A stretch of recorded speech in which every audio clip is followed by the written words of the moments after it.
अस्सलाम वालेकुम गाइस। आज की वीडियो में मैं आप लोगों के लिए एक ब्रांड न्यू क्रोला का रिव्यू लेकर आया हूं और ये वेरिएंट है टोयोटा क्रोला का 1.6 अल्टिस विदाउट सनरूफ। आज की वीडियो में आपको ये गाड़ी दिखाई जाएगी। सबसे पहले मैं आपको बताता चलूं कि ये गाड़ी सैगल मोटर्स रावलपिंडी पर अवेलेबल है। अगर आप भी एक brand new Toyota Corolla Altis 1.6 without sunroof ख़रीदना चाहते हैं तो ये गाड़ी यहाँ सैगल मोटर्स रावलपिंडी पर अवेलेबल है और इस गाड़ी की डिमांड की जा रही है 39,75,000 रुपीज़। तफसीलात के लिए स्क्रीन पर नंबर्स दिए गए हैं या आप सैगल मोटर्स की वेबसाइट www.sagalmotor.com पर विजिट कर सकते हैं। अच्छा, आज की वीडियो में हम इसी गाड़ी के स्पेक्स और फीचर्स के बारे में बात करेंगे। आपको इस गाड़ी की कुछ इंटीरियर दिखाया जाएगा, हम इस गाड़ी के एक्सटीरियर के बारे में बात करेंगे। बट इससे पहले कि हम गाड़ी का रिव्यू स्टार्ट करें, सबसे पहले मैं आपको इस गाड़ी की कीज़ दिखाना चाहूँगा। यहाँ पर 3 अदद चाबियाँ इस गाड़ी के साथ आती हैं। नंबर 1 रिमोट की है, नंबर 2 बिल्कुल उसी जैसी एक और रिमोट की है, नंबर 3 आपको एक बिल्कुल सादी मैनुअल की मिलती है जिस पर कोई रिमोट वगैरह का ऑप्शन नहीं होता। तो ये 3 चाबियाँ इस गाड़ी के साथ आती हैं। अब अगर हम की के ऊपर ऑप्शंस की बात करते चलें तो यहाँ पर आप देख सकते हैं बेसिकली इसके ऊपर लॉक का बटन है, अनलॉक का बटन है। इस तरफ वाला जो बटन है इसकी मदद से आप इस गाड़ी का जो ट्रंक है उसको ओपन कर सकते हैं। तो आप इसको प्रेस करके रखेंगे और इस गाड़ी का जो ट्रंक है ये ओपन हो जाएगा। हम इसको वापस बंद कर देते हैं। अच्छा, उसके अलावा यहाँ पर एक और बटन है जिसकी मदद से आप इस गाड़ी का साउंड कंट्रोल कर सकते हैं, ऑन या ऑफ कर सकते हैं। तो पहले तो हम आपको गाड़ी का एक 360 वॉक अराउंड देते हैं और फिर उसके बाद हम इंटीरियर और एक्सटीरियर की हर एक चीज़ के बारे में तफसील से बात करेंगे। अब एक और चीज़ मैं आपको बताता चलूँ कि ये जो मॉडल है टोयोटा क्रोला का, ये 2022 मॉडल है के महीने में ये गाड़ी डिलीवर हुई है और फेब 2022 ही की डेट है इसकी इनवॉइस के ऊपर। 39,75,000 रुपये इस गाड़ी की डिमांड की जा रही है और अगर आप इस गाड़ी को ख़रीदने के लिए इंटरेस्टेड हों तो ये गाड़ी सैगल मोटर्स रावलपिंडी पर अवेलेबल है और मैं आपको बताता चलूँ कि ये ब्रांड न्यू है, अनयूज्ड है। तो अगर हम फ्रंट से स्टार्ट करें, ये बेसिकली एक्स वेरिएंट है टोयोटा क्रोला का जिसका ये बम्पर वगैरह और बॉडी किट चेंज हुई थी। ये उसी शेप वाली क्रोला है। अब अगर हम डिटेल में बात करें तो गाड़ी के फ्रंट पर लाइट्स जो हैं ये आपको मिल जाती हैं हैलोजन में ही। क्रिस्टल लाइट्स हैं जी, इंतहाई ज़बरदस्त किस्म की हैलोजन में है और ड्यूल लैंप्स का सेटअप आपको मिलता है। इस तरफ लो बीम है, इस तरफ हाई बीम है और उसके अलावा यहाँ पर आपको DRLs LED के अंदर आपको मिल जाते हैं।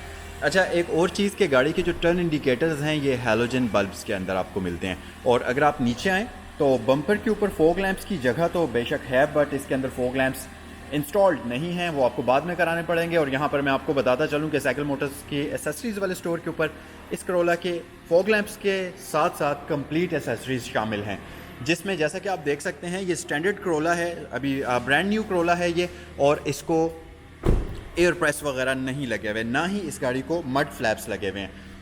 तो इस तरह की छोटी मोटी कंप्लीट एसेसरीज़ आपको सैगल मोटर्स के एसेसरीज़ वाले स्टोर के ऊपर मिल सकती हैं। अच्छा, फ्रंट लुक तो आपने इस गाड़ी की देख ली। व्हील्स की तरफ आते हैं।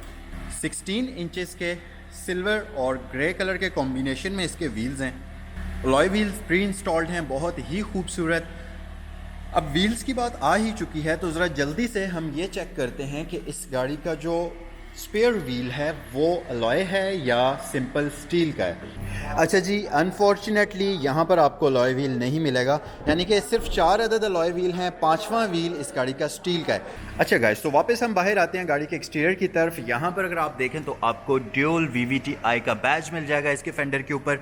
उसके अलावा गाड़ी के जो साइड व्यू मिरर्स हैं ये बॉडी कलर्ड हैं, इनके ऊपर आपको हैलोजन बल्ब में टर्न इंडिकेटर भी मिलता है और ये इलेक्ट्रिकली एडजस्ट भी हो जाता है। अच्छा, डोर हैंडल्स जो हैं इसके बॉडी कलर्ड हैं बट अनफॉर्चुनेटली आपको स्मार्ट एंट्री का ऑप्शन इसमें नहीं मिलता क्योंकि ये पुश स्टार्ट वाला वेरिएंट नहीं है।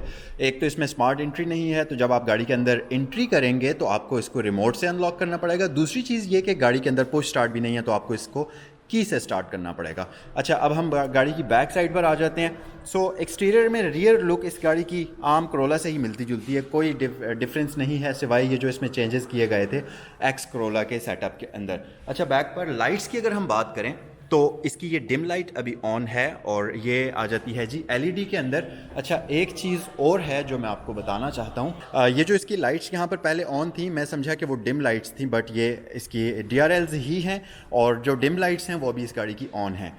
सो फ्रंट पे वो एलईडी वाले DRLs थे और इसकी जो ये ब्रेक लाइट है बेसिकली ये इसकी पार्किंग लाइट अभी ऑन है, ये एलईडी में है, ब्रेक लाइट भी एलईडी में है और ये वाली जो ऊपर वाली दो लाइट्स हैं ये हैलोजन बल्ब में है जिनमें एक टर्न इंडिकेटर है, दूसरा इसका रिवर्स इंडिकेटर है। बाकी इसमें अगर आप देखें तो रियर व्यू कैमरा मौजूद है बैक साइड पर। ये क्रोम की पट्टी बैक साइड से थोड़ी सी खूबसूरत लगती है, बट क्रोला के अंदर एक जो चीज़ कुछ ज़्यादा ही दी जाती है, ज़रूरत से भी ज़्यादा दी जाती है, वो होते हैं इसके बैजेस। यानी कि ये साइड पूरी फिल है, नीचे फिल है, इधर फिल है, ऊपर फिल है। यहाँ पर क्रोला अल्टस है, नीचे 1.6X है और इस तरफ सुपर ECT ऑटोमेटिक जो कि इसकी ट्रांसमिशन है और ऊपर आपको टोयोटा का बैज मिल जाएगा। मतलब किसी कोई बंदा नया जो कि इस गाड़ी के ऊपर नज़र डालता है उसको पता होना चाहिए कि ये टोयोटा की गाड़ी है और फिर उसके बाद उसको ये भी पता होना चाहिए कि ये क्रोला है और फिर उसके बाद उसको ये भी पता होना चाहिए कि ये क्रोला में अल्टस है, टोयोटा क्रोला की, और उसको ये भी पता होना चाहिए कि ये अल्टस का 1.6 वाला वेरिएंट है। और फिर इन तमाम बातों को जानने के बाद उसको ये जानना ज़रूरी है कि ये वाला वेरिएंट जो है टोयोटा क्रोला का X वेरिएंट है। और इन तमाम बातों को जानने के बाद उसको ये पता होना चाहिए कि टोयोटा क्रोला 1.6X जो है उसके अंदर सुपर ECT ऑटोमेटिक ट्रांसमिशन आपको दी जाती है। तो अगर आपको नहीं पता कि ये क्रोला कौन सी है तो आई थिंक कि अब आपको बेहतर तरीके से पता चल गया होगा। अच्छा एक चीज़ मैं बताना भूल गया, हाई माउंटेड बार लाइट एलईडी के अंदर है, उसके अलावा यहाँ पर आपको ABS का बैज मिल जाएगा। आपको ये भी पता होना चाहिए कि इस क्रोला के अंदर ABS भी आपको दिया जाता है। ये थी इसकी बैजिंग की कहानी। अब चलते हैं ज़रा अंदर और गाड़ी के अंदर बैठकर इसके इंटीरियर के बारे में कुछ बातें करते हैं और आपको इसका इंटीरियर भी दिखाते हैं। बट सबसे पहले तो ड्राइवर डोर से स्टार्ट करते हैं। यहाँ पर अगर आप देखें तो ब्लैक और स्किन इसके ड्राइवर डोर का कॉम्बिनेशन है, सिल्वर पैनल्स हैं, मतलब वही पुरानी, कोई चेंजेस नहीं हैं। यहाँ पर आपको विंडोज़ को अप एंड डाउन करने के बटन्स मिलेंगे। सिर्फ और सिर्फ ड्राइवर विंडो ऑटोमेटिक है, बाकी तीन जो बंदे हैं उनको जहमत करनी पड़ेगी, बटन को प्रेस करके रखना पड़ेगा तब विंडो पूरी नीचे होगी। सेंट्रल लॉकिंग है, विंडोज़ को लॉक करने के लिए बटन है। नीचे आपको स्टोरेज कंपार्टमेंट मिल जाएगा। डोर वार्निंग लाइट इसके ऊपर मौजूद नहीं है, यहाँ पर कोई डोर वार्निंग लाइट नहीं है। तो इन केस अगर आप रात के टाइम अंधेरे में गाड़ी का दरवाज़ा खोलते हैं तो पहले मेक श्योर कर लीजिएगा कि पीछे से कोई गाड़ी ना आ रही हो, वरना बहुत बुरा हादसा हो सकता है। यहाँ पर एक स्पीकर मौजूद है। अच्छा, सीट्स की तरफ अगर आएँ तो फैब्रिक सीट्स हैं जी, सिंपल सी फैब्रिक सीट्स हैं कुछ इस तरह की, लेकिन एक चीज़ है कि हैं बड़ी कंफर्टेबल, मतलब सुपर कंफर्टेबल किस्म की सीट्स हैं। और अच्छी बात यह कि इसकी सीट्स के अंदर, इसकी सीट के अंदर आपको हाइट एडजस्टमेंट का ऑप्शन भी दिया गया है जो कि ड्राइवर साइड पर है और आई होप के पैसेंजर साइड पर नहीं होगा। अच्छा, तो सारे काम हो चुके, अब आपको दिखाते हैं जल्दी से इस क्रोला का इंटीरियर। तो पहले वाइड लुक एंजॉय कीजिए। ये है जी इस गाड़ी के डैशबोर्ड की वाइड लुक और कुछ इस तरह से दिखता है अगर आप टोयोटा क्रोला 1.6 अल्टिस X 2022 के अंदर बैठते हैं जो कि सनरूफ के बगैर है। तो कुछ इस तरह से इसका स्टीयरिंग व्हील दिखता है। यहाँ पर मल्टीमीडिया कंट्रोल्स हैं, यहाँ पर इसके MI डिस्प्ले के कंट्रोल्स हैं, यहाँ पर ये एक मोड है जिसको आप होल्ड करके रखते हैं तो ये आवाज़ को बंद कर देगा, म्यूट कर देगा। एयरबैग मौजूद है, 2 ही एयरबैग्स इसके अंदर मिल जाते हैं। उसके अलावा अच्छी चीज़ ये है कि इसके स्टीयरिंग व्हील में आपको 2 वे एडजस्टमेंट मिल जाती है, तो आप अपनी हाइट के अकॉर्डिंग, नीज़ की, लेग्स की हाइट के अकॉर्डिंग इसकी स्टीयरिंग व्हील को एडजस्ट कर सकते हैं। जल्दी से हम ज़रा इसका इंस्ट्रूमेंट क्लस्टर भी ऑन कर लेते हैं। और मैंने गाड़ी को पहले स्टार्ट किया हुआ था बट मुझे ये ख़बर मिली है कि गाड़ी के अंदर पेट्रोल कम है, तो मैंने इसलिए गाड़ी को ऑफ़ कर लिया। ज़रा इंस्ट्रूमेंट क्लस्टर हम शराफत से इसका ऑन करते हैं और आपको मैं इसके इंस्ट्रूमेंट क्लस्टर का व्यू दिखाता हूँ। यहाँ पर रेव काउंटर है, यहाँ पर स्पीड मीटर है। 240 किलोमीटर तक की इसकी स्पीड लिमिट की हुई है, बट मुझे नहीं लगता कि ये 240 किलोमीटर तक स्टेबल रह सकती है। कमेंट सेक्शन में बताइए अगर आप में से किसी ने इसको 240 किलोमीटर तक ड्राइव किया हुआ है। तो फ्यूल इंडिकेटर है, यहाँ पर आपको सारी ज़रूरी इन्फॉर्मेशन मिल जाएगी और इस स्क्रीन को कंट्रोल करने के लिए आपकी आसानी के लिए यहाँ पर बटन्स मौजूद हैं।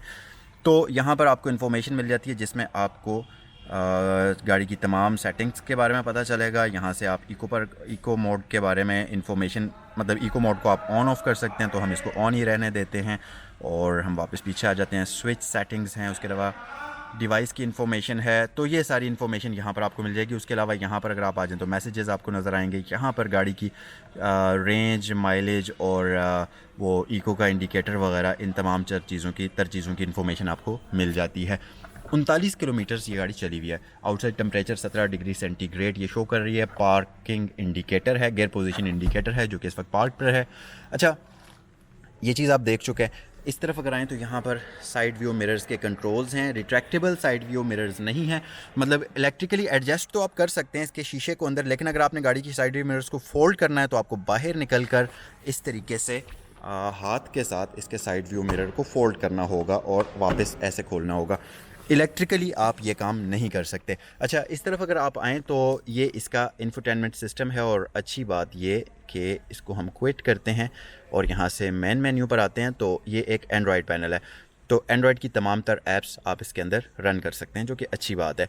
बट एक चीज़ है कि इतना ज़्यादा फास्ट नहीं है और इतना ज़्यादा स्लो भी नहीं है, बस एक डिसेंट सी स्पीड है। और किसी भी ऐप को आप अगर ओपन करते हैं, लेट्स सपोज मैं क्रोम को ओपन करता हूँ तो इतना टाइम ये लेता है इसको ओपन करने में। उसके अलावा अगर हम यहाँ पर प्ले स्टोर को ओपन करते हैं तो इतना टाइम ये लेता है प्ले स्टोर को ओपन करने में, जैसा कि आप देख सकते हैं इस वक्त।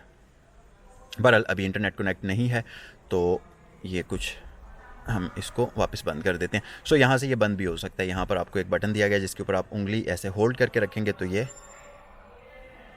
होना चाहिए इसको बंद, लेकिन ये बंद नहीं हो रहा। हाँ, ये हो चुका है बंद। तो थोड़ा सा स्लो है, मतलब ये उस तरह का फास्ट भी नहीं है और उतना ज़्यादा स्लो भी नहीं है। बहरहाल एक डिसेंट सा मीडियम से इसकी जो स्पीड है इसके काम करने की वो है। हैज़ लाइट स्विच आपको यहाँ मिल जाएगा। उसके अलावा नीचे अगर आएँ तो ये वही सादे मैनुअल कंट्रोल्स हैं। यहाँ से फ़ैन की स्पीड को कम ज़्यादा करेंगे और यहाँ से आप इसके एयर के फ़्लो को एडजस्ट करेंगे। यहाँ से आप इसका टेम्परेचर को कोल्ड या उस पर वार्म पर रख सकते हैं, आपकी अपनी चॉइस है। नीचे अगर आप आएँ तो 12 वोल्ट का पावर सॉकेट है, इसके साथ ही USB और ऑक्सिलरी पोर्ट आपको मिल जाएगी। सुपर ECT ऑटोमेटिक ट्रांसमिशन है, लेकिन ट्रिप्टॉनिक नहीं है। आप इसको सिर्फ और सिर्फ ऑटोमेटिकली ही ड्राइव करेंगे, मैनुअल ड्राइव का ऑप्शन नहीं है, ना ही इसके अंदर पैडल शिफ्टर्स हैं। मैनुअली कंट्रोल्ड पार्किंग ब्रेक है और ये उसके अलावा यहाँ पर 2 अदद कप होल्डर्स, आर्म रेस्ट मौजूद है, जो कि क्रोला के लिए एक सुपर लग्जरी आइटम है। So super luxury arm rest यहाँ पर मौजूद है। उसके अलावा नीचे आपको एक स्टोरेज कंपार्टमेंट भी मिल जाएगा। यहाँ पर एक ग्लव बॉक्स मिल जाएगा जिसके अंदर इसके यूज़र मैनुअल्स वगैरह पड़े हुए हैं। और उसके अलावा डिजिटल क्लॉक है, ये मिरर इसका मैनुअल है। उसके अलावा यहाँ पर अगर आप आएँ तो शीशा नहीं है, यहाँ पर शीशा है। तो बेसिकली रीज़न क्या है यहाँ पर शीशा ना देने का, कि अगर ड्राइवर का कभी गाड़ी चलाते हुए शीशे में ख़ुद को देखने का मूड बन जाए तो शीशा ना होने की वजह से हादसे से बचा जा सकता है, क्योंकि शीशा होगा नहीं तो ड्राइवर अपनी शक्ल इस शीशे के अंदर देखेगा नहीं, बट पैसेंजर देख सकता है। सो ड्राइवर को चाहिए कि वो इस शीशे को यूज़ करने के बजाय गाड़ी चलाते वक्त रोड पर ध्यान रखे। अच्छा, बहरहाल हम आगे चलते हैं। यहाँ पर जो इसकी सीट्स हैं इनके बारे में मैं आपको ऑलरेडी बता चुका हूँ, और ये भी बता चुका हूँ कि इसकी जो पैसेंजर सीट है उसके अंदर हाइट एडजस्टमेंट का ऑप्शन नहीं होगा, तो देखना फजूल है, नहीं होगा। मैं आपको बता देता हूँ। अगर हम इसका रूफ़ देखें तो रूफ़ के ऊपर कुछ ऐसा पैटर्न बना हुआ है, यहाँ पर आपको एक अदद लाइट भी मिल जाती है, और ये हैलोजन बल्ब के अंदर है, काफ़ी हीटअप हुआ है। ये मैंने यहाँ पर ऑन रखा हुआ था और यहाँ पर काफ़ी ये वाला प्लास्टिक जो है गर्म हो चुकी है। बहरहाल इसको हम ऑफ़ कर देते हैं। यहाँ पर भी 2 अदद लाइट्स हैं जिनको आप ऐसे ऑन कर सकते हैं और ऐसे ही ऑफ़ कर सकते हैं। अच्छा, अब पिछली सीट्स पर आते हैं और आपको इस गाड़ी की रियर सीट्स दिखा देते हैं। जी, आ जाएँ, गाड़ी के पीछे बैठते हैं। और क्रोला के अंदर मुझे जो चीज़ सबसे ज़्यादा अच्छी लगती है, लेग स्पेस की बात नहीं कर रहा, लेग स्पेस तो बहुत ही डिसेंट है, लेकिन वो अच्छी जो चीज़ लगती है वो ये है कि इसमें यहाँ पर कोई हम्प नहीं होता। तो 3 बंदे बैक साइड पर खुले डुले तो नहीं कह सकते, लेकिन 3 बंदों की जो पाँव रखने की स्पेस है वो खुली डुली होती है। बाकी इस गाड़ी की जो सीट्स हैं, टेक्निकली इसका पैटर्न इस तरह का है कि बैक साइड पर ये बेसिकली क्रोला जो टोयोटा वाले हैं वो आपको ये समझाना चाह रहे हैं कि शराफत से 2 ही बंदों को बिठाया जाए, क्योंकि एक बंदे की प्रॉपर सिटिंग पोजीशन यहाँ पर है, एक बंदे की प्रॉपर सिटिंग पोजीशन यहाँ पर है। बट आई डोंट नो कि उन्होंने दरमियान में फिर हेड रेस्ट क्यों दिया हुआ है। तो मतलब अगर हेड रेस्ट दिया हुआ है तो फिर फ्लैट सीट कर लें, अगर फ्लैट नहीं कर सकते तो हेड रेस्ट ना दें। बहरहाल अगर आप 2 बंदे बैठना चाहें, इसका मकसद ये है कि अगर आप 2 बंदे बैठना चाहें तो 2 बैठें, अगर आप 3 बंदे बैठना चाहें तो 3 बैठें, आपकी अपनी चॉइस है। और अगर आप 2 बंदे बैठना चाहते हैं फिर आपके लिए यहाँ पर आर्म रेस्ट भी मौजूद है, जिसके ऊपर कप होल्डर भी मौजूद हैं, और ये सिल्वर कलर के अंदर है। अच्छा जी, सो इंटीरियर आपने इस गाड़ी का सारा देख लिया। मैं आपको यहाँ से एक बार फिर इसका फ्रंट वाला जो व्यू है वो दिखा देता हूँ। अब चलें ज़रा गाड़ी के इंजन की तरफ चलते हैं और गाड़ी के इंजन के ऊपर भी एक जल्दी सी नज़र डालते हैं। तो जी, ये है इस गाड़ी का पावर हाउस, जो कि 4 सिलेंडर वाला 1600 सीसी का इंजन होता है, ड्यूल VVTi टेक्नोलॉजी के साथ। और इंजन पे इसका आप देख सकते हैं सारे पार्ट्स और सारे कंपोनेंट्स आपको नज़र आ रहे हैं और कंडीशन। तो ये थी Toyota Corolla 1.6 Altis super ECT without sunroof 2022 model 39,75,000 रुपये इस गाड़ी की डिमांड की जा रही है। अगर आप इसको ख़रीदना चाहते हो तो स्क्रीन पर दिए गए नंबर्स पर कॉल कर सकते हैं। लोकेशन है रावलपिंडी सदर के अंदर, सैगल मोटर्स रावलपिंडी पर ये मौजूद है। तफसीलात के लिए आप नंबर पर कॉल कर सकते हैं। और अगर वीडियो पसंद आई है तो वीडियो को लाइक भी कर दें, चैनल पर नए हैं तो चैनल को सब्सक्राइब भी कर दें। नेक्स्ट वीडियो तक इजाज़त दीजिए, अल्लाह हाफिज़।